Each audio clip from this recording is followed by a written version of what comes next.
The morning Daniel Whitaker found the survey stakes driven into the earth along his eastern fence line. He stood there for a long moment with his hat pushed back on his head, and his jaw set so tight it could have cracked a walnut.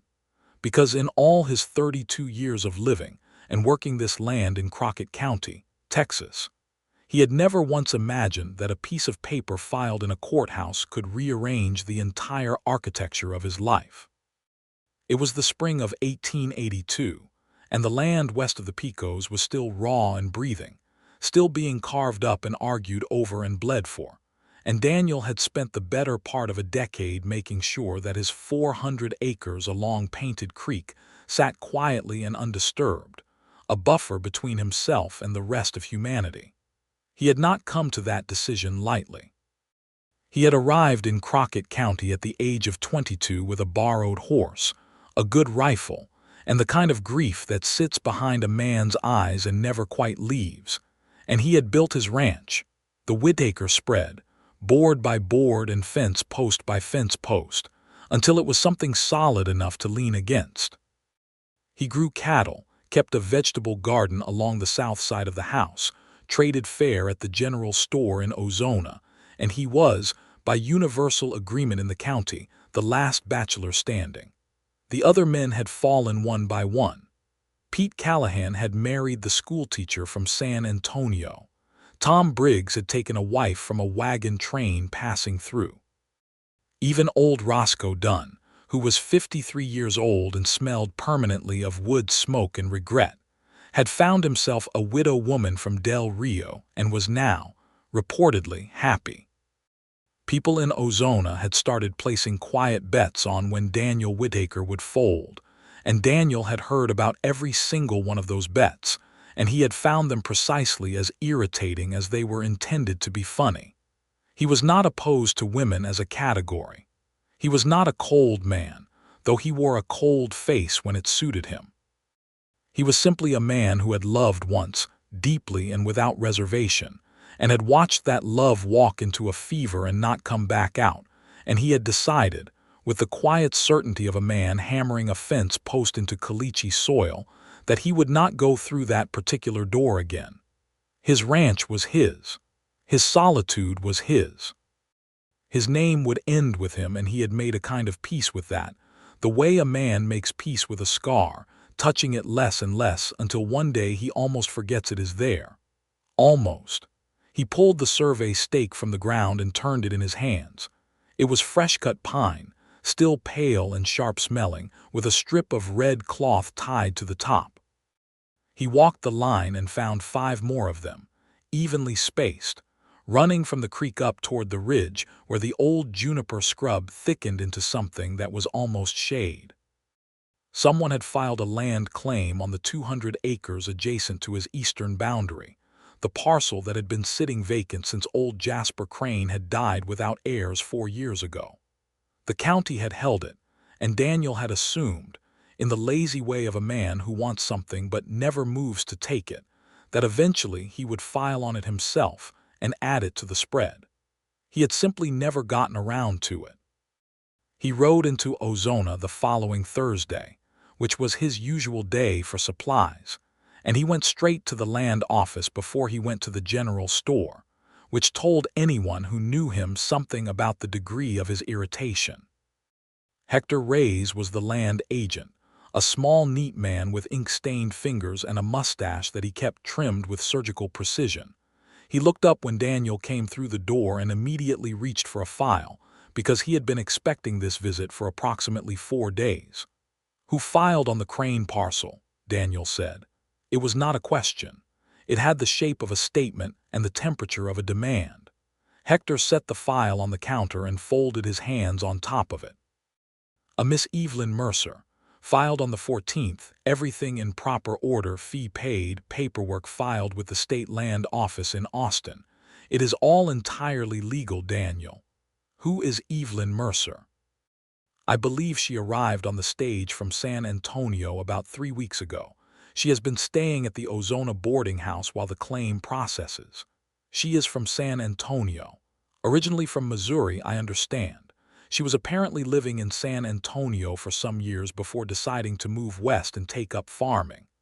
Daniel picked up his hat, which he had not even fully removed, and settled it back on his head. She is a woman alone. She is, Hector said, and there was something careful in his voice, the tone of a man choosing his words the way he would choose his footing across a flooded creek. She came in with a letter from a land attorney in Austin, and she knew every clause of the Homestead Act better than most lawyers I have dealt with. She is not operating on ignorance or accident, Daniel. She means to work that land. Daniel was quiet for a moment. Outside, the main street of Ozona was going about its business, horses tied to the rail, two women in bonnets examining something in the window of the dry goods store, a dog sleeping in the dust near the water trough. It was an ordinary Thursday in an ordinary town, and nothing felt ordinary. She cannot work 200 acres of West Texas caliche alone, he said finally. That may be true, Hector agreed.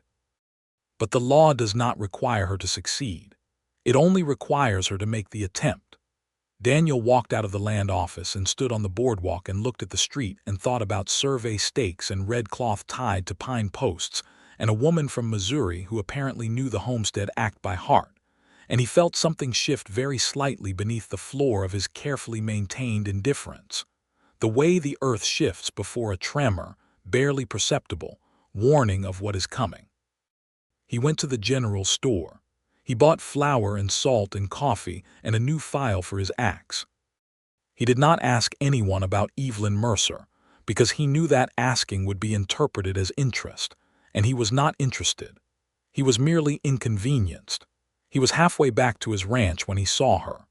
She was standing at the side of the road about a mile outside of town, beside a wagon that had lost a wheel with the kind of completeness that suggested the wheel had not simply come loose, but had made a definitive decision to separate itself from the vehicle entirely. The wheel itself was lying in the brush about 10 feet away. The wagon was tilted at an angle that would have been almost comical except that it was loaded with supplies, and a small gray mule stood in the traces looking deeply unimpressed with the situation. The woman was not crying. Daniel noticed that first. She was standing with her hands on her hips, looking at the wheel, and the expression on her face was not distress but calculation, the face of a person working through a problem methodically. She was perhaps 28, though he would have been hard-pressed to say with any confidence, with dark hair that had mostly escaped its pins in the heat, and was now framing her face in a way that she appeared to find annoying, because she kept pushing it back with one hand while the other stayed on her hip. She was wearing a practical gray dress, not fashionable, not pretty in any decorative sense, but the kind of dress that was made to hold up through work. Her boots were good, well-soled, and dusty in the way that suggested she had been walking on this land for more than just the short period since her arrival. Daniel pulled his horse to a stop. He sat for a moment. He was aware that the decent thing was clear, and also that doing it would introduce a complication he had specifically decided he did not want. He was a man who always did the decent thing. He had never quite figured out if that was virtue or just stubbornness operating under a better name. He dismounted. "You have lost your wheel," he said. She looked up at him, and her eyes were a very particular shade of brown, dark and direct, the kind of eyes that were in the habit of seeing things exactly as they were. "I had noticed that," she said, and her voice was dry but not rude, the dryness of a person who had made peace with the situation and was simply being accurate. "I can get it back on if you have the tool for it. There is a wrench in the wagon box." He got the wrench. It took about 15 minutes, which was longer than it should have taken because one of the lug nuts had stripped slightly and he had to work at it with more care than usual. He was aware, during those 15 minutes, that she did not stand back and watch and wait the way some people would have. She held the wheel steady when he needed it held, passed him the wrench when he needed it, and generally participated in the operation as a working partner rather than a grateful observer. She did not thank him excessively. She did not chatter. When it was done, he stood and wiped his hands on a rag from his saddlebag and looked at her. "Daniel Whitaker," he said. Something moved in her eyes, quick as a fish shadow in a creek, recognition and something else that was harder to name. "Evelyn Mercer," she said. "I know. And I know who you are," she said evenly. "You own the land on the west side of Painted Creek. I will be your neighbor. So Hector tells me." She studied him for a moment with those direct brown eyes, not hostile but not soft either, simply honest. "I expect you are not entirely pleased about that." "I have been farming 400 acres alone for 10 years, he said. "I am accustomed to the quiet." "I will not be loud," she said. "I have no intention of troubling you, Mr. Whitaker. I intend to work my claim and keep to my own business. 200 acres of crane land is mostly caliche and juniper scrub with a thin strip of creek bottom," he said, and he meant it as information, not discouragement, or at least he told himself he did. "I have seen it," she said. "The creek bottom will grow grain. The higher ground can be grazed if I am careful about it. I have a plan." He looked at the loaded wagon. He could see bags of seed, a crate of tools, bedroll, a cast iron pot, a lamp, and what appeared to be a disassembled iron bed frame wrapped in canvas. She was not coming to look at the land, she was coming to live on it. "There is no structure on that parcel," he said. "I know, I intend to build one." "You intend to build one?" She lifted her chin. It was not defiance exactly. It was more like the settling of a foundation, the planting of a thing that had already been decided and was simply waiting to be carried out. "Yes," she said. "I have built before. I am not incapable." He believed her, and that was the disconcerting thing about the whole exchange, because he had come out here expecting to be irritated by someone foolish or helpless, and she was neither. He remounted his horse. "The road forks about 2 miles on. Take the left fork to the creek. The right fork leads to my spread." "Thank you," she said. She climbed up onto the wagon seat and gathered the reins and looked at him steadily. "And thank you for the wheel." "It was a good day to do a good deed," he said, and he did not entirely know why he said it or what he meant by it, and he rode away with that strange, unsettled feeling still humming just below his ribs, and he spent the rest of the afternoon convincing himself it was simple annoyance. It was not annoyance. The first week, he did not go near the crane parcel. He had work of his own, calves to tag, and a section of fence down along the north pasture, and a water tank that needed patching before the summer dry set in properly. He stayed on his side of Painted Creek and listened, in the evenings when the air was still, and he heard the sound of an axe on wood, steady and unhurried, carrying across the water with the kind of persistence that was more eloquent than any speech. She was chopping trees. She was clearing the old juniper snags along the creek bottom to make ground for building. The sound went on every evening until the light failed, and then it stopped, and Daniel would sit on his porch with his coffee and listen to the silence where it had been, and he told himself he was not listening for it at all. On the 8th day, one of his cows got through a break in the fence and turned up on the crane parcel, and he went over to retrieve her, and that was when he saw what Evelyn Mercer had accomplished in 8 days, and he stopped his horse and simply looked for a moment. She had cleared a site about 60 feet square of its juniper and scrub oak. The logs were already being stripped and notched for walls, stacked in pairs sorted by length and thickness with the kind of methodical organization that spoke of a person who had thought this through well in advance. She had dug a trench for a foundation, not deep, just enough to level the ground and set a stone course, and she had found the stones herself from the creek bed, carried them up in a wheelbarrow, and set them in 2 neat courses already. She had a canvas tent pitched at the edge of the cleared space where she was apparently sleeping, and a small fire circle with a cooking iron rigged over it, and she was standing at the far end of the cleared space with a plumb line, checking the level of her stone course, when she heard his horse and turned around. "Your cow," he said, nodding to the animal which was cropping grass with magnificent indifference to everything else happening. "She arrived yesterday," Evelyn said. "I was going to come over this evening." "You have been busy," he said, and he did not manage to keep all the genuine surprise out of his voice. She looked at the cleared site and the stacked logs and the stone courses, and there was a quiet satisfaction in her expression that she seemed to feel no need to perform for his benefit. It was simply there, honest and private. "I have," she said. "I want walls up before the summer heat sets in. I can work with heat, but sleeping under canvas in July in West Texas is not comfortable, I have been told." "It is not," he agreed. He dismounted and tied his horse to a juniper branch and walked over and looked at the stone course. It was level. He checked it with his eye and then crouched down and looked along the line, and it was genuinely, precisely level, which was more than he could say for his own foundation work when he had built his house 11 years ago. "Where did you learn masonry?" he said. "My father was a stonemason in Missouri. I helped him from the time I was old enough to carry stones." He stood and looked at her. "And the log work?" "My husband built our house in Missouri when we were first married. I helped him with that too." She said it without particular emotion, just information, the way she said most things, but he heard the past tense clearly. "Your husband," he said carefully. "He died 4 years ago," she said. "Fever." She said it the same way she had said everything else, not with coldness but with the seasoned honesty of someone who had carried that grief long enough that it no longer required special handling, just acknowledgement. She looked at him with those direct brown eyes.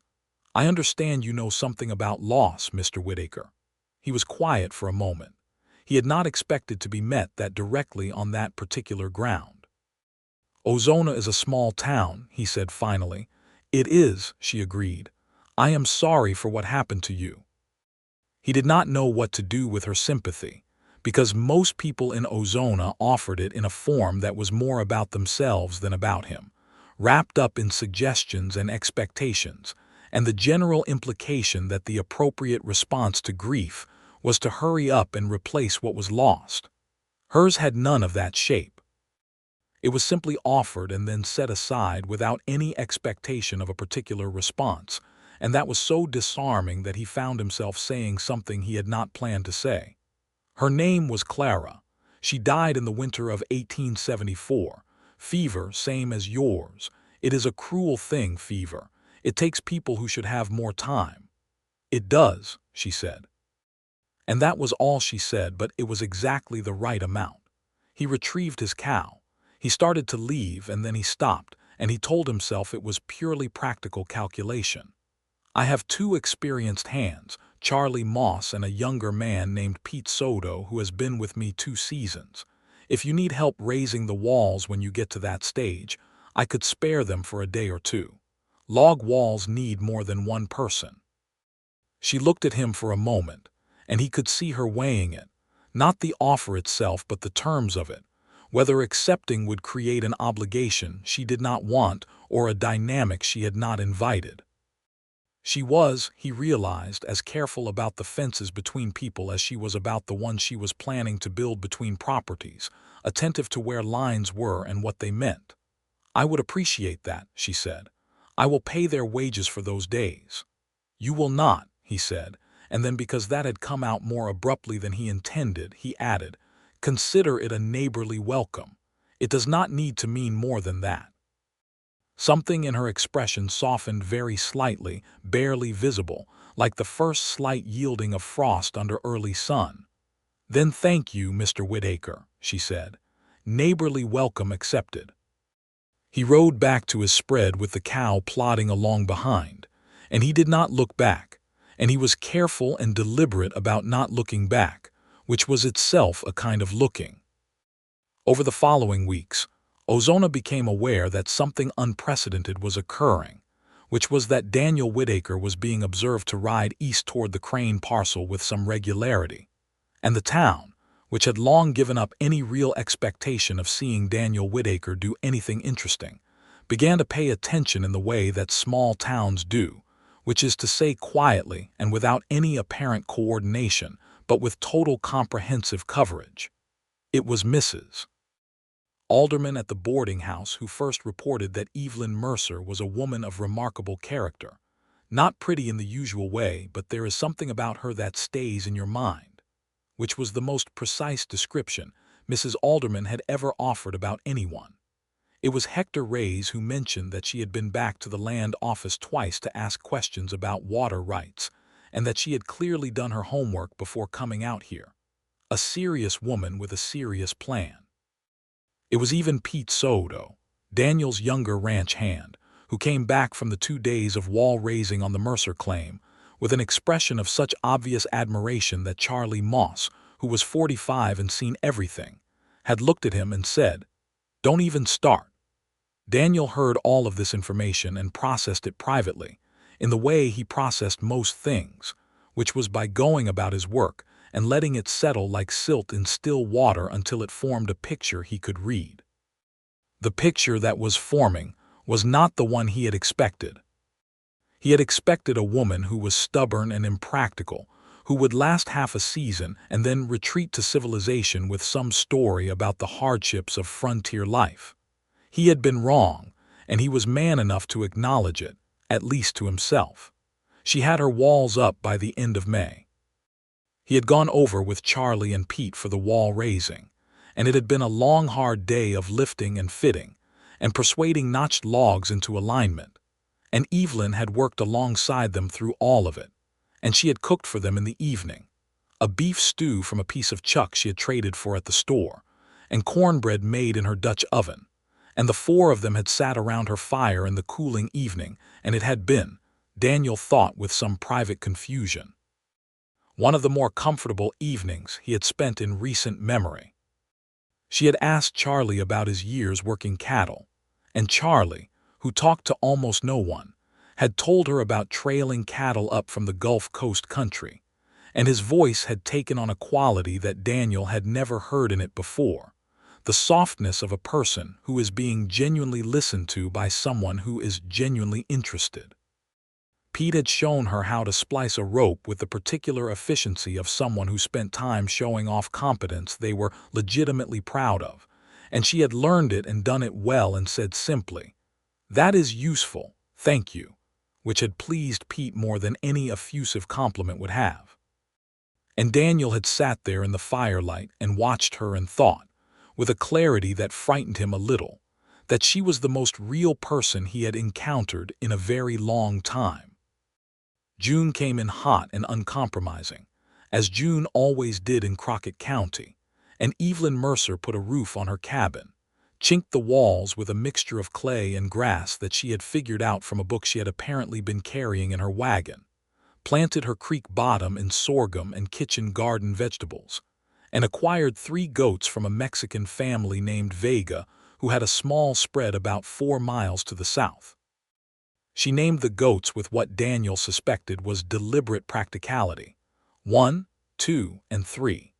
He came over one morning to find her in argument with the goats, who had gotten into her garden and consumed her bean seedlings with apparent pleasure, and the combination of her expression and the smug look on the goats' faces made him laugh, which was something he did rarely enough that the sound surprised even him. She looked at him, startled first by the laugh and then, he thought, by the way it changed his face. "It is not funny," she said, but the corner of her mouth was doing something that contradicted this statement. "It is a little funny," he said. "It is entirely a disaster is what it is. I will need to replant and build a better fence." She looked at the goats with an expression of resigned affection that suggested she was already too fond of them to be genuinely angry. "The problem is they are clever. Goats always are," he said. "I can help you with the fence this afternoon if you want. I have wire." She looked at him, and there it was again, that careful weighing. "You have been very helpful, Mr. Whitaker," she said. "I wonder sometimes if I am taking advantage." "You have not asked me for any of it," he said. "I have offered." "That is true." She paused. "Why do you keep offering?" It was a direct question, and she asked it without coyness, without the social machinery of pretending not to want the answer. She was simply asking, the way she asked everything, straight and honest, because she wanted to know. He was quiet for a moment, looking at the ruined bean seedlings and the unrepentant goats and the cabin with its new roof and the garden that was otherwise coming along beautifully, and he said, "I think I have been alone long enough that I had forgotten what good company feels like, and I find I am not anxious to forget again." The silence that followed was not uncomfortable. It was the silence of two people setting something down carefully, something that needs to be acknowledged before it can be carried further. "I find I am not anxious to be alone either," she said quietly. "Though I came out here expecting to be, and I made my plans accordingly." "Plans can be revised," he said. "Sometimes," she agreed. And then, because she was who she was, she said, "But I want to be clear about something, Daniel. I did not come out here looking for a husband. I came out here to build something of my own, something that belongs to me and that I earned. Whatever else may or may not happen between us, that does not change." "I would not want it to," he said, and he meant it completely. "I have no interest in diminishing what you are building." She studied him for a long moment, and whatever she found in his face appeared to satisfy her, because she nodded once decisively and said, "All right then. I would be grateful for the wire." They spent the afternoon building a goat fence, and it was the first afternoon since Clara's death that Daniel Whitaker spent in the company of another person and thought, without any subsequent guilt or grief, that he was glad to be there. In July, there was trouble of the kind that the Western Territories produced with reliable frequency. A man named Cord Hawkins, who had a small operation about 15 miles north, and a reputation for the kind of business practices that stopped just short of anything prosecutable, rode onto the Mercer claim with two of his men, and stood in Evelyn's yard and told her, with the particular kind of smile that some men wore like a weapon, that she was working the wrong land and would be better served selling the claim to him for a fair price and heading back to wherever she came from. Evelyn had listened to all of this with her arms folded and her expression set in that calm, precise way she had, and she had said, "No thank you," in exactly the same tone she might use to decline a second cup of coffee, and Cord Hawkins had stopped smiling and started explaining in more pointed terms why it would be wise to reconsider. She did not reconsider. She told him to leave her property. He left, but the way he left, slowly, letting his horse turn in a half-circle before going, looking back over his shoulder with a look that was clearly meant to be intimidating, was not a departure so much as a postponement. She told Daniel about it that evening when he came by to check on her creek diversion channel, which they had been working on together over the past 2 weeks, a small project to get water more reliably to the lower garden plot. She told him without panic and without embellishment, in the same accurate way she reported most things. Daniel was quiet for a moment after she finished. His jaw had done the thing it did when he was controlling something. "Cord Hawkins," he said. "You know him." "I know of him. He has been working to consolidate land in the northern part of the county for 2 years. He is the kind of man who believes that the law is a formality for people too weak to operate without it." He looked at her. "He will come back." "I expect so," she said. "You should not be alone when he does." "Daniel," she said, and her voice had a gentle warning in it, "I am not helpless." "I know you are not helpless," he said, and there was something heated in his voice that surprised him as much as it appeared to surprise her. A feeling that was not entirely about principle or neighborliness or practicality, but about the fact that the thought of Cord Hawkins on her property, looking at her with that particular smile, had produced a reaction in him that was altogether more personal than any of those things. "I know you are not helpless. I am saying that being capable and being alone against 3 men are 2 different situations." She was quiet for a moment. "You are right," she said. "That is a fair point. I will speak to Sheriff Beaumont in town," he said. "Beaumont is a decent man and he does not like Hawkins.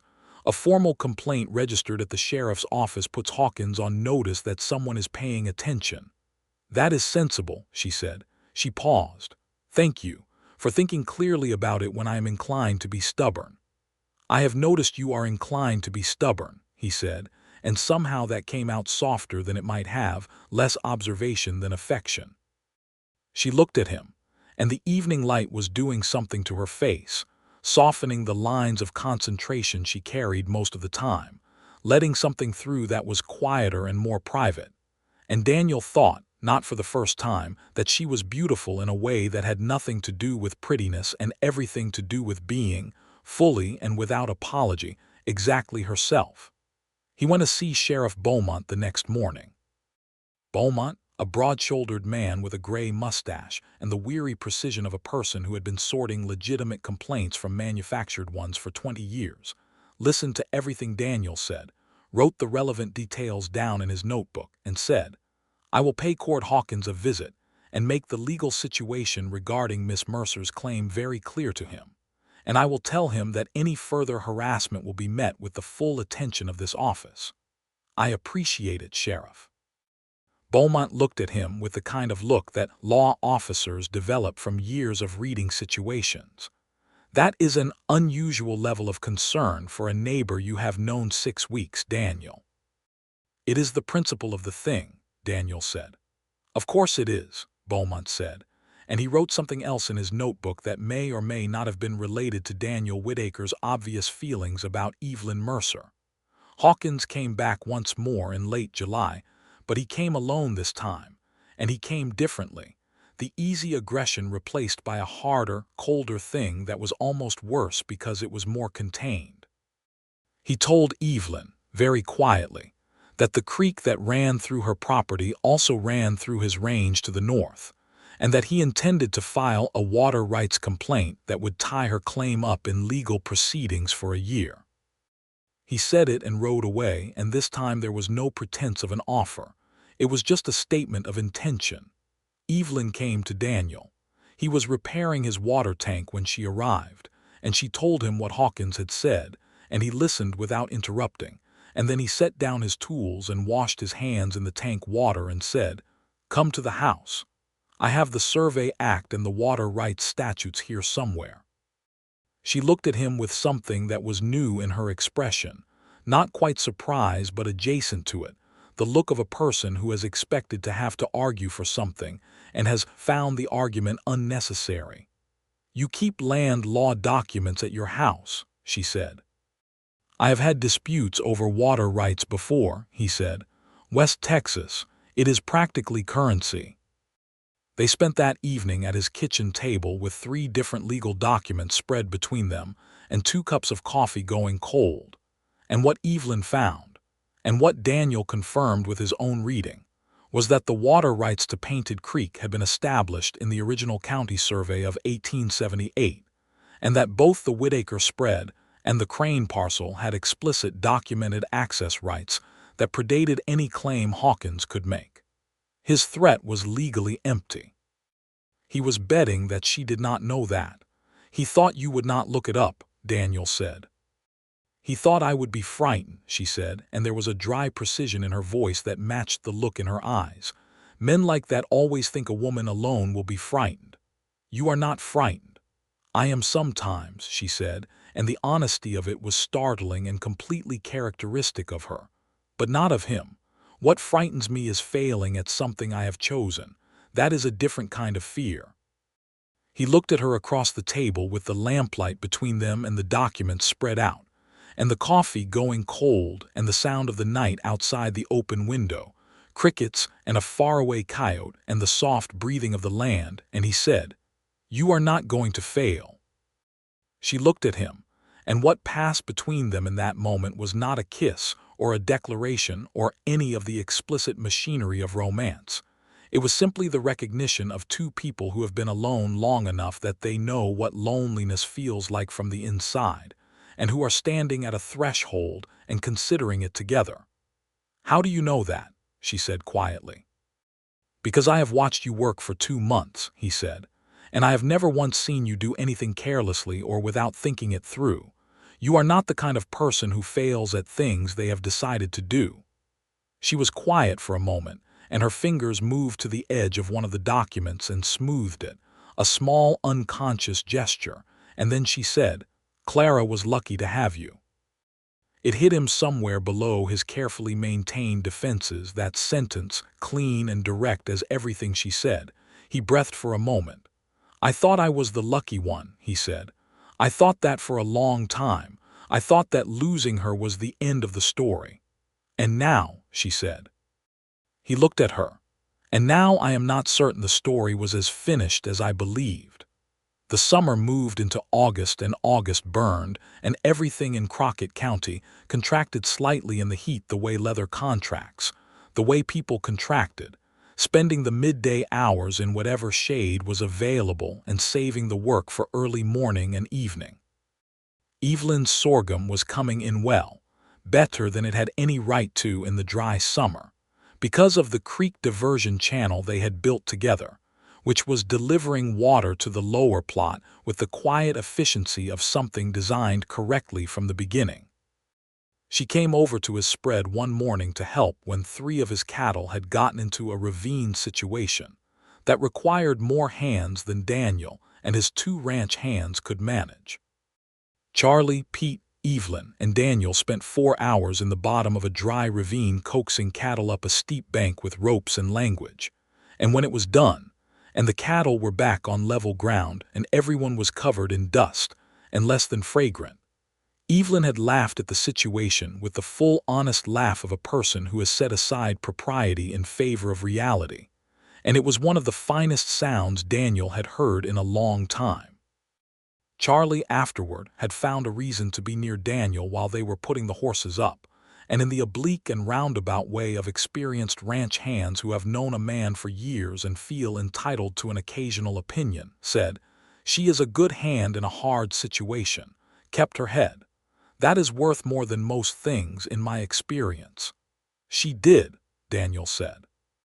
"In my experience," Charlie continued, studying the bridle he was hanging with minute attention, "a person who keeps their head when things go wrong is someone you want around for the long run. That is just practical observation." "I will keep that in mind," Daniel said. "I expect you already have," Charlie said, and went about his business. September brought the first cool evenings after the long heat, and the smell of the country changed, the juniper and cedar releasing something sharper and cleaner into the cooling air, and Evelyn's cabin was fully finished now, tight and square, with a stone fireplace that drew well and a covered porch she had added along the south side with lumber she had traded her first small sorghum harvest for at the mill in Ozona. She had a root cellar dug behind the cabin. She had her 3 goats penned properly. She had a small chicken operation started with 12 hens from the Vega family. Her creek bottom garden had fed her through the summer and was still producing late-season squash and beans. She had done it. She had built something entirely her own on 200 acres of West Texas caliche, and it was real and it was standing, and watching her understand that it was real and standing was one of the things that Daniel carried inside him during those weeks like a private treasure. He had been working up to something. He was not a man who hurried internal decisions. He turned things over the way he turned the soil, slowly and with attention, wanting to understand what he was working with before he committed to it. But September evenings on the porch of his house, with the light going gold and the air cooling, and the sound of Evelyn's axe or her voice singing something low to her goats carrying across the creek, had been a running argument against all of the careful reasons he had built for his solitude, and the arguments were losing. He rode over one evening in late September with no stated purpose for the visit, which was, in itself, a departure. He usually had a reason, a practical reason, a fence or a water concern or a piece of information that needed sharing. This evening he had none, and she looked at him when he dismounted at her gate and said, "You do not have a reason to be here this evening, do you?" "No," he said. "All right," she said. "Come and sit on the porch. I have just made coffee." They sat on her porch and drank coffee, and watched the light leave the sky through a series of colors that the high desert did better than anywhere else Daniel had ever been. And they talked for a while about things, and then were quiet for a while about things. And the quiet was the kind that had a texture to it, warm and inhabited.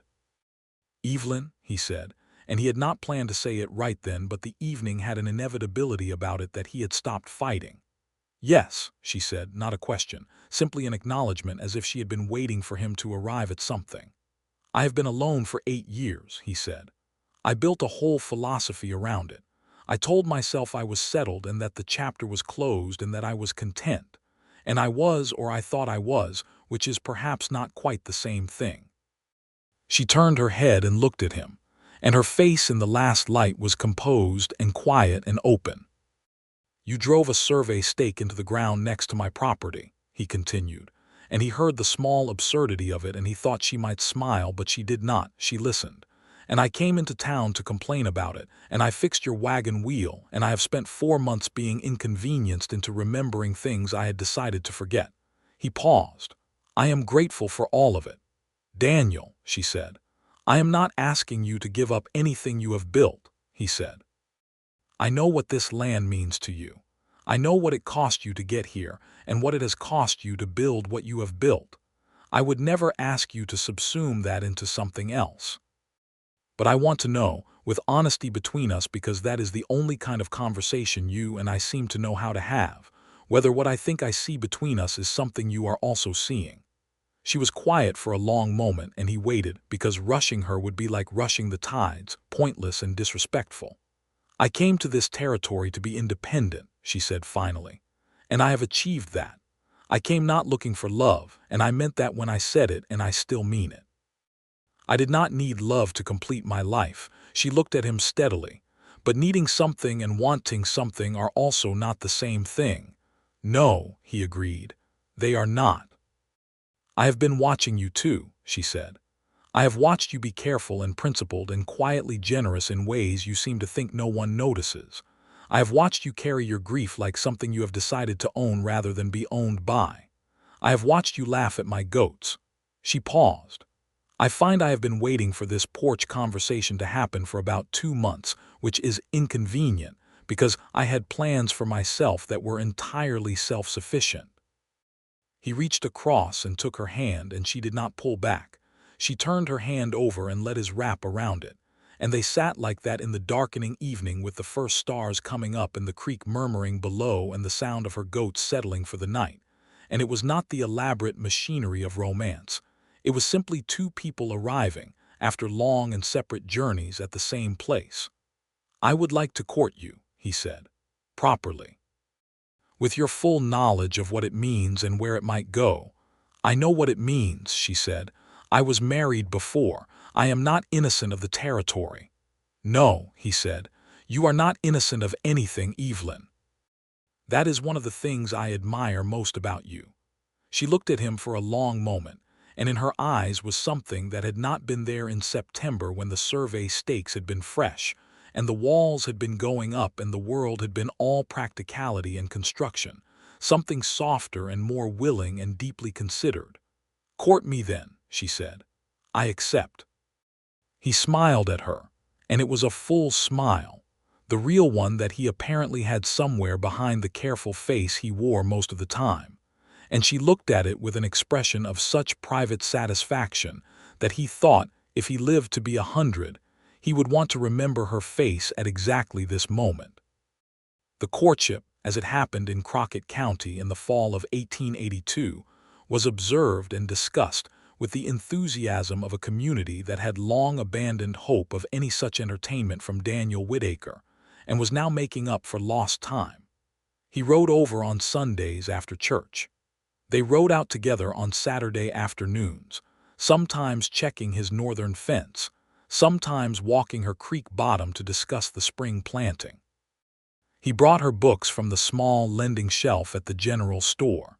She brought him a jar of her preserved creek plums, and he ate them over 3 evenings at his kitchen table with the particular awareness that they were a gift, not an exchange. They went to the Ozona Harvest Social in October, and Daniel Whitaker appeared at a social event in the company of a woman for the first time in 8 years, and the entire population of Ozona behaved with enormous and completely unconvincing restraint, which is to say they stared and whispered and smiled at each other across rooms with the barely suppressed delight of people who have just seen a long-awaited thing finally happen. Evelyn danced with him twice, which was at an 1882 harvest social in a small West Texas town, a statement of sufficient clarity that afterward Pete Soto told Charlie Moss the situation was serious. And Charlie Moss said he had known the situation was serious in July. There was one evening in November when the cold front came through from the north, and the temperature dropped 40 degrees in 4 hours, which was the kind of dramatic weather event that the high country of West Texas produced with casual frequency. And Daniel had ridden over to make sure Evelyn's cabin was holding and found her fine, her fire going well and the cabin genuinely warm, and she had made him stay for supper, because going back out in the sudden cold seemed pointless. And they had sat at her table and eaten and talked for 3 hours, and it was one of those evenings where time moves differently, thickened somehow, made more substantial by the contrast between the cold outside and the warmth within and the company of a person who genuinely interests you. She told him about Missouri, about growing up as the stonemason's daughter, about the marriage at 21 to a farmer named Robert Mercer, who had been a good man, she said, decent and hardworking, and kind in the way that some people are kind without any particular calculation. It is just their nature, and how he had died of the fever in the winter of 1878, and how she had spent 4 years in San Antonio working as a seamstress and a bookkeeper, and saving every cent she could and reading everything she could find about land law and the Homestead Act, building toward this plan. 4 years of planning, he said. I needed to know it was real before I committed to it, she said. I needed to know I could do it. I needed to know I had the skills. I spent 4 years learning everything I thought I would need. And were you right? She considered it. I was mostly right, she said. I had not accounted for the goats being clever. He laughed again, and it came easier now, that sound, as if the mechanism of it had been in disuse long enough to be stiff and was loosening up with use. What about you? She said. Tell me about before Clara, before this. He told her about growing up in Kentucky, about the family farm there, about coming west at 18 because the East felt too finished, too mapped, and about the years of drifting ranch work before he had found this piece of Crockett County and recognized it as the place he meant to stay. He told her about Clara, a girl from San Antonio whose family had come through and whose carriage had lost a wheel at almost exactly the spot where he had fixed Evelyn's wagon, which made them both pause for a moment. He told her about the years of building the ranch and the grief and the decision to stay solitary and how it had felt, not like giving up, but like finding a sustainable arrangement. And now it feels different, she said. Now it feels like something I mistook for peace, he said. I think what I had was quiet, and I was so grateful for the quiet after the noise of grief that I told myself it was the same thing. She looked at him across the table with the lamp between them, and what was in her face was not sympathy of the kind that keeps a distance, but something warmer and more present, the look of someone who is not watching your pain from a remove but standing in it with you. They are not the same thing, she said softly. No, he said, they are not. He reached across the table and touched her face, just his fingertips against her cheek, and she turned her face very slightly into his hand, and it was the most intimate gesture of the entire fall, more than the hand-holding on the porch, more than the dancing at the harvest social, because it was not performed or planned. It was simply the most natural movement in the world, the movement of two people who have moved past the careful stages into something more freely given. I love you, he said, and then he sat with that for a moment, how simply it had come out, how little it had cost him compared to how much he had expected it to, how the words had been sitting there waiting with the same patient inevitability as the survey stakes in the ground. She breathed slowly. Outside, the wind was still pushing the cold front through, and the cabin was warm and the lamp was steady. I love you too, she said. I have been in an argument with myself about that for about 6 weeks. Who won? He said. You are sitting at my table on a cold November night having said what you just said, she pointed out, so perhaps evaluate the evidence. He kissed her then, the first time, and it was quiet and unhurried, the kiss of people who are not in a rush because they have found the right person and intend to stay. And when they drew apart, she was smiling in a way that rearranged his entire understanding of what her face was capable of. The winter of 1882 into 1883 was cold and sometimes brutal, but it was the finest winter Daniel Whitaker had spent in a decade. He rode over every day, sometimes for hours, sometimes only long enough to make sure the water was running and the animals were fed and Evelyn had wood. She came to his spread regularly, and she and Charlie developed an unlikely friendship based on mutual directness and a shared opinion about the proper management of a root cellar. Pete Soto, who was 23 and full of feelings he was not yet equipped to articulate, developed an obvious admiration for Evelyn of the entirely respectful kind, the admiration a young man gives to a person he considers both impressive and untouchable, and he became, in his slightly awkward way, her devoted assistant whenever she appeared on the Whitaker spread. Cord Hawkins made one more attempt in December, not a personal visit this time but a legal filing, a spurious claim about the creek water that Hector raised dismissed within 2 weeks as containing no legal basis. After that, with the sheriff's attention established and the legal situation clear, and Daniel Whitaker's obvious involvement documented by the entire county, Hawkins turned his attention elsewhere, and Evelyn Mercer's claim was thereafter undisturbed. In January, Daniel asked Evelyn to marry him. He had thought about how to do it, and had tried various approaches in his mind, various degrees of formality and occasion, and had finally decided that he would do it the way they did most things, directly and without ceremony, because it was the language they shared.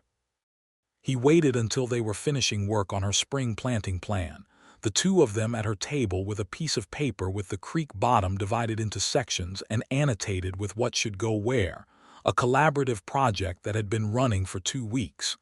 They had just decided on the placement of the second corn row. He set down his pencil and looked at her. "Evelyn," he said. She looked up. "I want to marry you," he said. "I want you to keep your land and your name and your independence, and I want to be your partner in all of it, legally and in every other way. I want to wake up knowing you are nearby. I want to build things with you for the next 40 years and argue about fence placement and laugh at the goats and find out what you think about everything." He paused. "I am not asking you to fold your life into mine. I am asking if you would be willing to let our lives run alongside each other, in the formal and permanent way." She looked at him for a long time, and her expression went through several things that he could not entirely read, which was unusual because he had become, over the past months, fairly fluent in the language of her face. Then she said, "Will you file the deed to your property jointly so that it is as much mine as yours?" He had not expected that specific question, and then he thought about it for a moment and realized he had absolutely no objection to it whatsoever. "Yes," he said, "willingly." "And my claim," she said, "remains in my name." "Your claim remains in your name," he said. "Then yes," she said, and her voice was steady but her eyes were bright, not with tears exactly but with something that was the precursor to tears, the feeling before the feeling. "Yes, Daniel, I will marry you." He came around the table and she stood up, and he held her for the first time the way he had wanted to hold her since that November night, with both arms and his whole chest, and the full weight of everything he had carried. And she held him back with the same completeness. And outside the January wind was doing its work on the plain, and the juniper was rattling in it, and the goats were making their particular opinion of the weather audible from their pen, and it was exactly right. Every bit of it exactly right. They were married in March of 1883 at the Ozona Methodist Church, which could not actually fit everyone who wanted to attend, so the ceremony had its audience both inside and through the propped-open windows on the street outside. Hector Reyes was there, visibly pleased with himself. Sheriff Beaumont was there. The Vega family drove in from their place south of town. Charlie Moss wore his good coat and his good hat, and stood very still throughout the ceremony with the expression of a man who is feeling a great deal and intends to give nothing away. Pete Soto could not get through the ceremony without blinking very frequently.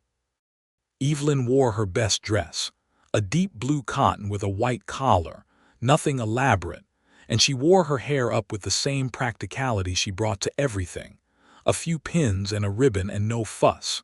And she looked, Daniel thought as she walked toward him down the church aisle with the spring light coming through the windows, like the most honest and real and wonderful person he had ever seen in his life.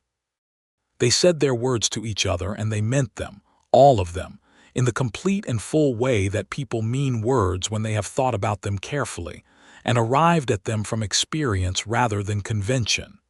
Mrs.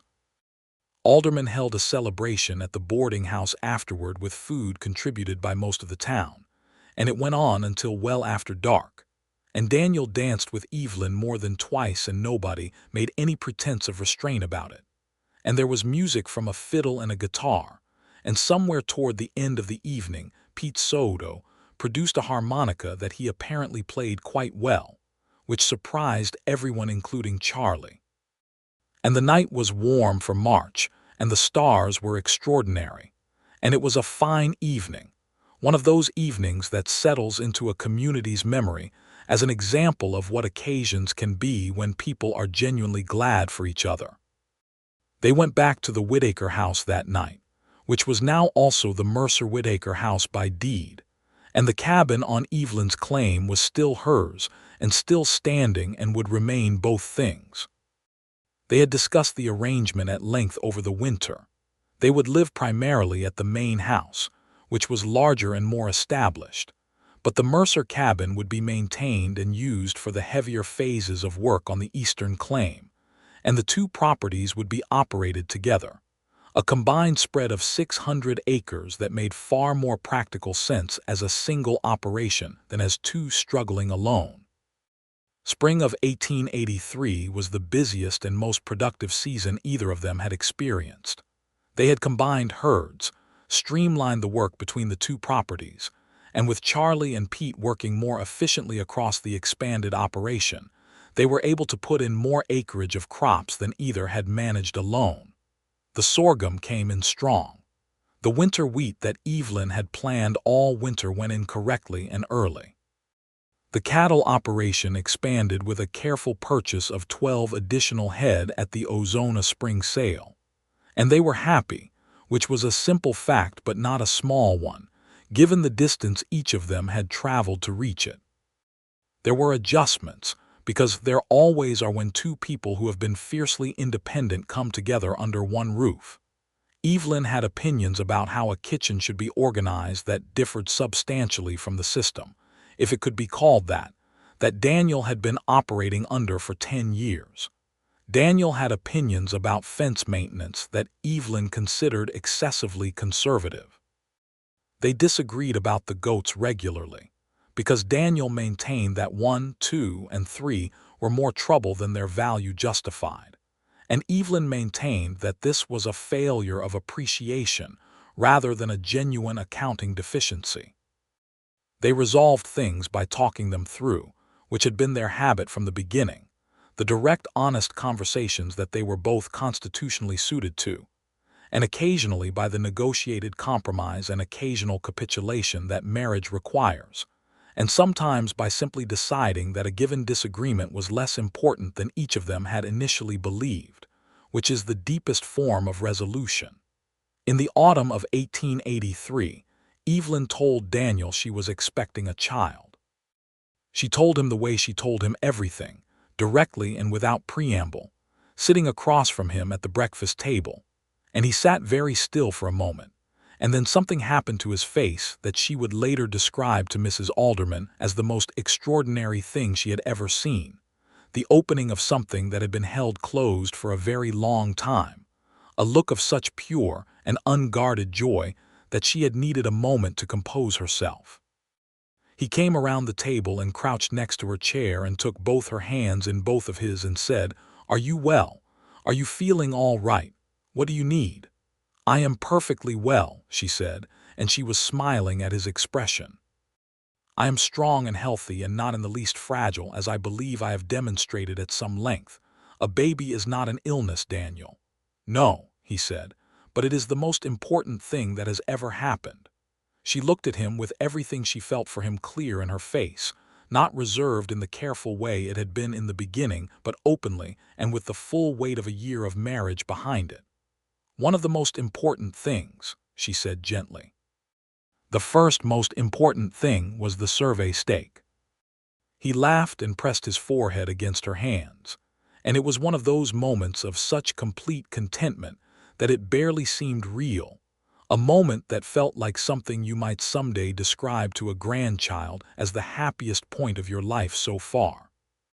He took on more of the physical work that winter, and he did so without commentary that might have implied she was incapable, simply by being present and available and efficient, which was the right way to handle it with a woman like Evelyn, who noticed the action and ignored the absence of the statement.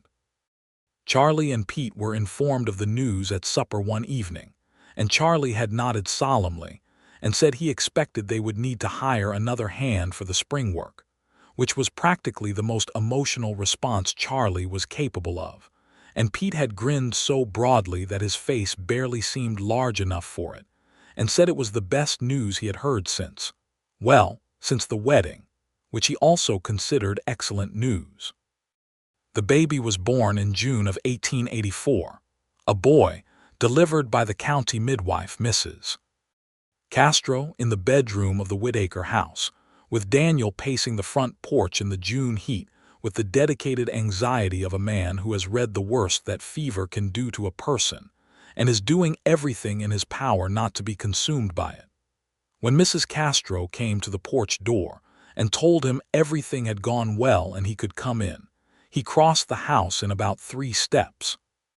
Evelyn was sitting up in bed with the color already returning to her face and a small red bundle in her arms, and she looked at Daniel when he came through the door with the expression of someone who has just done something enormous and is mildly astonished by it. "He is very healthy," she said. "Come and see." Daniel sat on the edge of the bed and looked at his son, and his son looked back at him with the unfocused and magnificently indifferent gaze of the newborn, and Daniel said nothing at all for a long moment because there was nothing words were adequate for. "Samuel," Evelyn said. "I have been thinking, Samuel, if you are agreeable." "Samuel Whitaker," he said. "Samuel Robert Whitaker," she said. Robert had been her first husband's name, and she offered it quietly, honestly, as she offered everything without apology or explanation, simply as the right thing. He looked at her. "That is a good name," he said.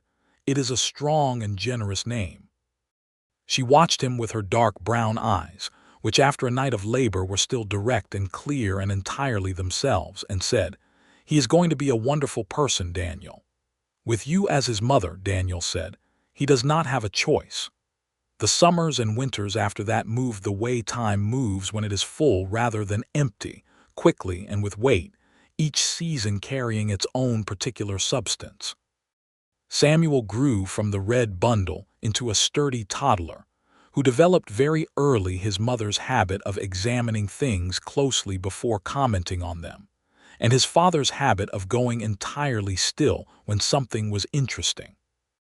In 1886, Evelyn was expecting again, and this time she had a daughter born in October, delivered again by Mrs. Castro with equal efficiency and considerably less drama than the first time, which Evelyn said was proof that practice helped.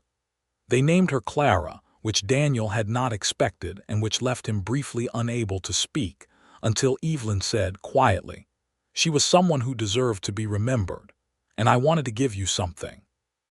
He held the baby Clara and felt that grief and this love existing in the same space, not canceling each other out but coexisting, the way light and shadow coexist in a landscape, each making the other more apparent, and he thought that this was what it meant to have lived and kept living, to carry the old loves into the new ones not as burdens but as parts of a complete self. Charlie stayed on the spread for years, well past the age when most men would have moved on, because he liked the work and because the Whitaker household had become, without his ever quite acknowledging it, the closest thing to family he had. Pete Soto worked for them for 3 more years before going north to start his own operation in the hill country, and he went with their blessing, and a set of tools from Daniel, and a jar of preserved creek plums from Evelyn and tears that he completely failed to hide, and letters came from him for years afterward. They hired new hands as the spread grew, and the Whitaker operation became one of the soundest and best run in Crockett County.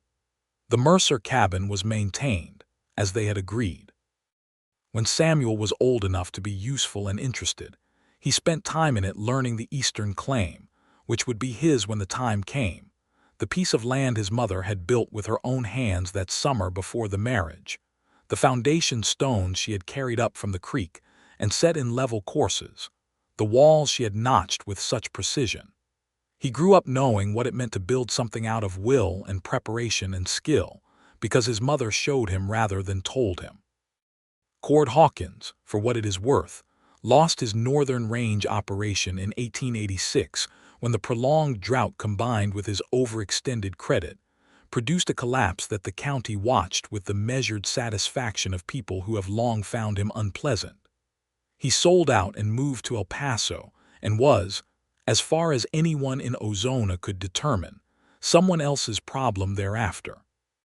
Evelyn filed her final deed paperwork in 1887, completing the 5-year Homestead Act residency requirement on her claim with full documentation, and the Mercer parcel became her property in absolute fee simple, legally unencumbered and permanently hers. She went to the land office to collect the final paperwork, and Hector Reyes handed it to her across the counter with what was, for Hector, an extravagant display of emotion, which is to say that he smiled broadly and said, "Congratulations, Miss Mercer, or rather Mrs. Whitaker, though I understand you keep both names on paper." "I do," she said. "That is entirely appropriate," Hector said, "for a woman who filed that claim alone and built that cabin and has been the most interesting legal development in this county in my 20 years of service." She laughed. She brought the deed home and set it on the kitchen table beside Daniel's plate at supper, and he picked it up and read it and looked at her and said, "That is yours completely." "It is," she said, "as it was meant to be." Samuel, who was 3 years old and had no particular understanding of real property law but was an excellent reader of his parents' faces, looked from one to the other and said, "Good," which was his current method of assessing situations. "Very good," Evelyn said. "Very good," Daniel agreed. The years after that were full ones, the way good years are, not without their hardships, because West Texas in the 1880s never ceased to have opinions about drought and cattle prices, and the occasional fence war in neighboring counties. But none of it shook the Whitaker spread in any way it could not recover from, because it was run by people who planned carefully and worked honestly and did not overreach. In 1889, a third child arrived, another boy they named Thomas, and the household acquired the organized chaos of 3 children at various stages of development, which Samuel and Clara navigated with the sibling dynamic that is ancient and universal, alternating between intense alliance and intense conflict, and which Thomas observed from his early months with the thoughtful expression of someone gathering information. Daniel, at 43, was a man who had arrived somewhere he had once believed was unavailable to him, and he carried that knowledge with the gratitude of someone who understands what it means to have almost missed something. He was still quiet in company, still wore the careful face in town, still managed the spread with the same methodical attention he had always brought to it. But there was a quality to him now that the people of Ozona recognized as a different kind of quiet, not the quiet of isolation, but the quiet of a man who comes home to something every evening and knows it. Evelyn, at 40, was exactly herself, which was still direct and honest and precise and capable and funnier than most people who met her expected, because humor requires a certain kind of intelligence, and she had intelligence in abundance. Her dark hair had a few silver threads in it now, and she wore them with the same absence of concern she had brought to everything about herself that society might find subject to opinion. She ran the Eastern claim and the household and 3 children, and her part of the combined ranch operation with the same 4 years of planning efficiency she had brought to building the original cabin, and she was, by the common assessment of everyone in Crockett County, one of the most respected people in it, which pleased her in exactly the amount it was worth, which was some but not an excessive amount. One October evening in 1890, when the weather had turned cool, and the light was doing the particular thing it did in the high country at that time of year, long and golden, and full of a quality that was almost regret, except not quite, Daniel and Evelyn were sitting on the porch of the main house after supper, while the children were doing whatever children do in a house when their parents are temporarily occupied elsewhere. They could hear Samuel explaining something with great authority to Clara and Thomas, and Clara's clear voice disputing whatever it was, and Thomas's smaller voice somewhere in the background, and the sound was ordinary and wonderful.